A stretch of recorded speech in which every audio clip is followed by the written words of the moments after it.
குலதெய்வங்களுக்கு போக முடியல. அவன் என்ன பண்ணுவான்? அவனுக்கான ஒரே வழிபாடு தான் சிவராத்திரி வழிபாடு.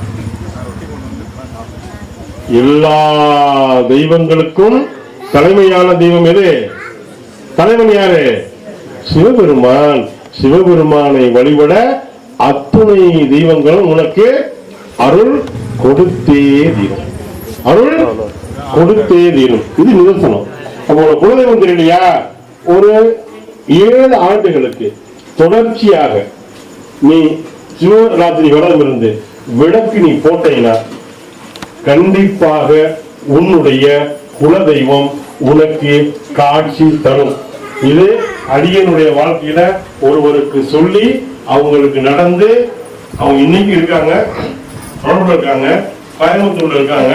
அவங்க குலதெய்வம் காரைக்குடியில ஒரு அம்பாள் இருந்து அவங்க எப்படி அழைச்சிட்டு வரணும்னு கேட்டு அதுக்கப்புறம் குலதெய்வத்தை அங்கிருந்து அழைச்சிட்டு வந்து இருக்கிற இடத்துல பூஜை பண்ணிட்டு இருக்காங்க. இன்னைக்கு இருக்காங்க. சிவராத்திரியுடைய மகிமையை நீங்க சொல்லிக்கிட்டே போலாம். இந்த ஆயுஷ் பத்தாது. வெறும் புராணம் கதை கிடையாது. இன்னைக்கு வரைக்கும் நிதர்சனமா நடந்துகிட்டு இருக்க உண்மை. நிதர்சனம். இது எனக்கு வாழ்க்கையிலோ அனுபவம் இருக்கு. அது நீங்களும் அனுபவிக்கணும் தான் என்னுடைய எண்ணம். நான் மட்டும் சாப்பிட்டு இருக்கேன், கொஞ்சம் நீங்களே சக்கி பாருங்க. டேஸ்ட் தெரிஞ்சிருச்சுன்னா எனக்கு தெரியும், நீ போக மாட்டீங்க. ருசியை காட்டுறது வரைக்கும் நம்ம பொறுப்பு. நம்ம பொறுப்பு ருசிய காட்டுறது வரைக்கும். அப்போ ஒரு அடியார் ஆவதற்கு என்ன வேணும்? என்ன வேணும்? அடிப்படை தகுதி என்ன? அடியார் ஆவதற்கு அவ்வளவுதான். உன்னிடம் உண்மையும் நேர்மையும் இருந்தால் சிவத்தை தேடி நீ போக வேண்டிய அவசியம் இல்லை. சிவம் அதுவாகவே வந்து உன்னை ஆட்கொள்ளும். சிவம் அதுவாகவே வந்து உன்னை ஆட்கொள்ளும். அது எந்த விதமான சந்தேகம் கிடையாது. ஆனா சிவத்தை நான் நம்புறேன், சிவனடியார நான் இருக்கிறேன், கண்டமணி போடுறேன், உத்திராகம் போடுறேன், விபூதி தரிசிக்கிறேன், நமச்சிவாய சொல்றேன், தேவா உண்மை இல்லை அப்படின்னா இது எல்லாம் செய்தும் எந்த பயனும் கிடையாது. எந்த பயனும் கிடையாது. என்ன தேவை? அப்ப இது எல்லாம் அதுவா அமையும். எது இருந்தா? உன்ட உண்மை இருந்தா இது எல்லாம் அதுவாகவே அமையும். எது ஒன்று விதி வயத்தாலோ வினை வயத்தாலோ இறைவன் கூட தருவதற்கு காலதாமதம் ஆகுமே. ஆனால் அடியார் மூலம் அதை பெற்றுக் கொள்ளலாம் என்பது நிதர்சனம். நீ பார்த்திருப்பீங்க, குருமார்களோ இல்ல ரிஷிகளோ இல்ல தவமுனிவர்களோ சித்தர்களோ ஒரு அருள்வாக்கு சொல்லிட்டாங்கன்னா அது நடந்துடும். எப்படி நடக்குது? இறைவன் அந்த அடியார்களின் அருள் வாக்கினை தனதாக எடுத்துக்கொண்டு அவன் வந்து அதை தீர்த்து வைக்கிறான். அதனாலதான் அடியார்களுக்கு மிகவும் பெருமை. இறைவனை விட அடியார்களுக்கு ஏன் பெருமை? சைவ சமயத்துல ஏன் பெருமை? ஏன்னா இறைவன் எங்க இருக்கான்? அடியாருடைய உள்ளத்தில் தான் இறைவன் இருக்கிறான். அப்போ ஒருத்தர் விபூதி பூசிட்டு வந்தாருன்னா, கண்டமணி போட்டிருக்காருன்னா அவர் என்ன பண்றாரு, அவர் என்ன வேலை பார்க்கிறாரு, அவர் என்ன தொழில் இருக்காரு, அவர் எவ்வளவு வசதியில இருக்காருன்றத பார்க்க கூடாது. அதை பார்த்து நீ அவர் நமச்சிவாயன்னு சொன்னீங்கன்னா அதுக்கு சொல்லாம இருந்துடலாம். விபூதி தரிச்சிருக்கிறாரு, கண்டமணி போட்டிருக்காருன்னா உடனேயே என்ன பண்ணணும்? நல்லா இருக்கீங்களா? இது மனம் வந்து வர வேண்டும். எப்படி வரணும்? மனம் வந்து வர வேண்டும். ஒரு மனிதனுக்கு தகுதி எது? அவன் அடியாராக இருப்பதுதான் தகுதி. அவன் என்ன வேலை பார்க்கிறான்ற தகுதி கிடையாது.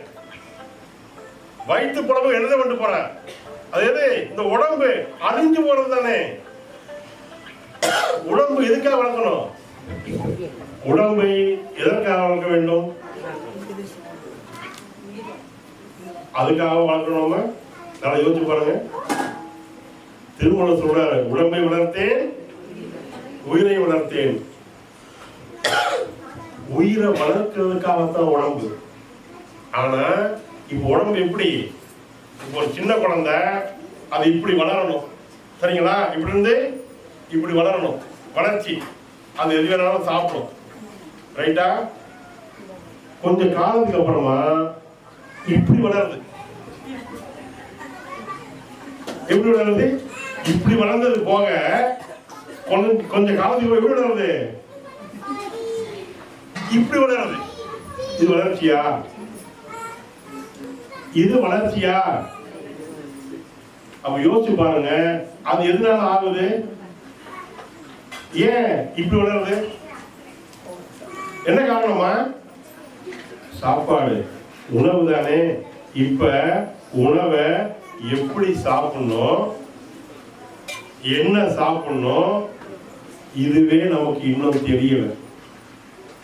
உணவின் மீது நமக்கு இன்னும் கவனம் வரவில்லை.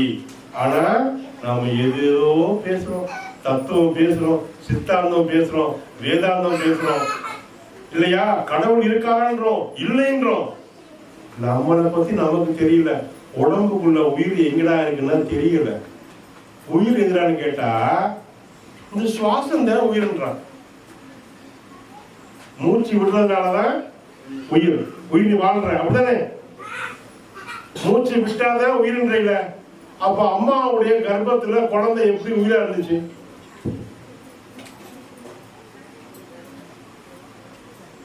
அந்த மூச்சு எங்க விட்டுச்சு?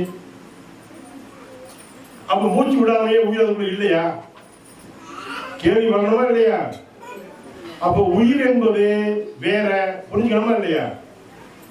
இந்த உடம்புல, இந்த உடம்புடைய இயக்கத்துக்கு 10 வகையான வாயுக்கள், தசவாயுன்னு சொல்லுவோம். 10 வகையான வாயுக்கள் இருக்கு. இந்த 10 வகையான வாயுக்களும் ஒழுங்கா அது வேலைய அது பண்ணினாதான் நீ நடமாடவே முடியும். அதுல ஒண்ணு பிராணன். பிராணன்றது உயிர் இல்லையா? அதுக்கும் சுவாசத்துக்கும் சம்பந்தம் இருக்கே ஒழிய சுவாசமே உயிராவாது. அப்படின்னா உயிர் போச்சுன்னு சொல்றேன். நமக்கு தெரியும், ஆக்சிஜன் தான் இழுக்கிறோம், கார்பன் டை ஆக்சைடா வெளியே போகுது. அப்ப உள்ளுக்குள்ள ஏதோ ஒரு ரசாயன மாற்றம் நடந்துட்டு இருக்கு இல்லையா? இந்த ரசாயன மாற்றம் ஆக்சிஜன் கார்பன் டை ஆக்சைடா மாறணும்னா ஆக்சிஜன் என்ன ஆகணும்? எரியூட்டப்படணும்ல. அப்ப உள்ளது எரியுதா இல்லையா? அப்ப உடம்புல ஒரு சூடு இருக்கா? சூடு என்னன்னு தெரியணுமா இல்லையா? அப்ப எதையுமே தெரியாம எப்படிதான் வாழ்க்கை நடத்த முடியும்? எதுவுமே தெரிஞ்சுக்காம நீங்க எப்படி எதுவுமே இல்லைன்னு சொல்லுவீங்க? ஒரு விஷயம் உனக்கு தெரியல அப்படின்ற ஒரே காரணத்துக்காக அது இல்லைன்னு ஆயிடுமா? கடவுளை பத்தி உனக்கு தெரியல, நீ அதை தெரிஞ்சுக்க விரும்பல, உணர்ந்துக்க விரும்பல, புரிஞ்சுக்க முயலல, ஆனா இல்லைன்னு சொல்லிடுவியா? உடம்புல இருந்து உயிர் போயிருது. இப்ப ஒரு போட்டு ஆக்சிஜனையும் ஒரு போட்டு கார்பன் டை ஆக்சைடு எடுத்தோம்னாக்க அந்த உடம்பு உயிர் எழுதணும்ல விஞ்ஞானப்படி. ஆனா முடியுமா? அப்ப உயிரினும் உன்னத பொருள் உள்ள இருக்குது இல்ல, அதை தேடி தெளிவடைகிறது தானே சைவ சித்தாந்தம் நமக்கு கொடுத்துருக்கக்கூடிய மிகப்பெரிய விஷயம். வாழ்வியலே அதை பொறுத்து தானே இருக்கு. ஆனா அதை நாம இதுவரைக்கும் தெரிஞ்சிருக்கோமா, புரிஞ்சிருக்கோமா, உணர்ந்திருக்கோமா? அந்த வழியில இப்படி வந்து அன்னம்பாடிக்கும் தில்லை சிற்றம்பலம் பொன்னம்பாடிக்கும் மேகமிக்கும் இசை என் அன்பு ஆடிக்கும் ஆறு கண்டின் புற இன்னும் பாதிக்குமோ எப்பிரமையே. தென்னாடு உடைய சிவனே போற்றி.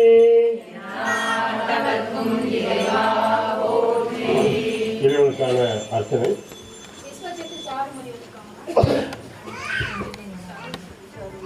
விஸ்வசித்து சாரமொழியா உள்ளாங்கல்ல, அவங்க அப்பா பேரு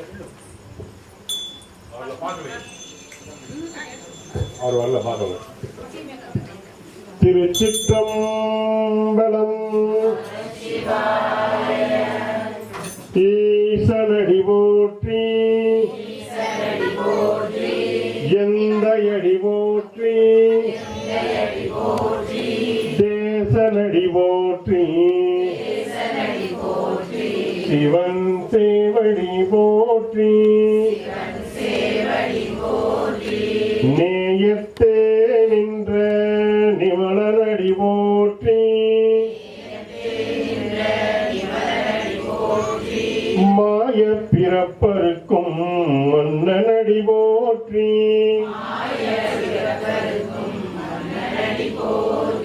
சீரார் பெருந்துரை நம் தேவனடி போற்றி,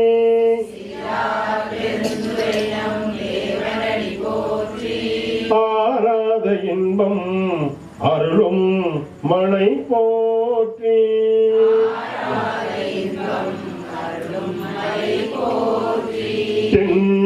தென்னாடு உடைய சிவனே போற்றி,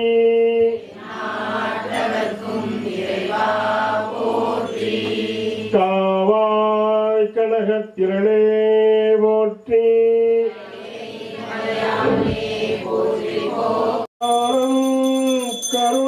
கருணாதாரம் சம்சார சாரம் புஜகேந்திரம் சதா வசந்தம் ஹிருதயாரண்யே வலம் பவானி சகிதம் நமாமி. அண்டங்களாலும் அருணாச்சலாயின் கண் முன்னே வாராய், கண்கொண்டு பாராய், நீ இன்றி நானோராக இங்கே, நீ இன்றி நானோராக இங்கே, அருள் வரம் தா அருணாச்சலேசா. சிவமே சிவமே சிவமே சிவமே. வாழ்முகில் வளாது செய்க மணிவரம் சுரக்க மன்னன் கோன்முறை அரசு செய்க, குறைகிறாது உயிர்கள் வாழ்க, நான் வரை அறங்கள் ஓங்க, நற்றவம் வேள்வி மல்க, மேன்மைகள் செய்வ நீதி விளங்குக உலகமெல்லாம். மேன்மைகள் செய்வ நீதி, மேன்மைகள் செய்வ நீதி, மேன்மைகள் செய்வ நீதி. திருச்சிற்றம்பலம். அப்படியே அங்கே உட்கார்ந்து அடுத்தபடியாக செல்வி கனிஷ்கா அவர்களுடைய பரதநாட்டியம் கொஞ்சம் அந்த இடம் கொஞ்சம் விட்டுங்க.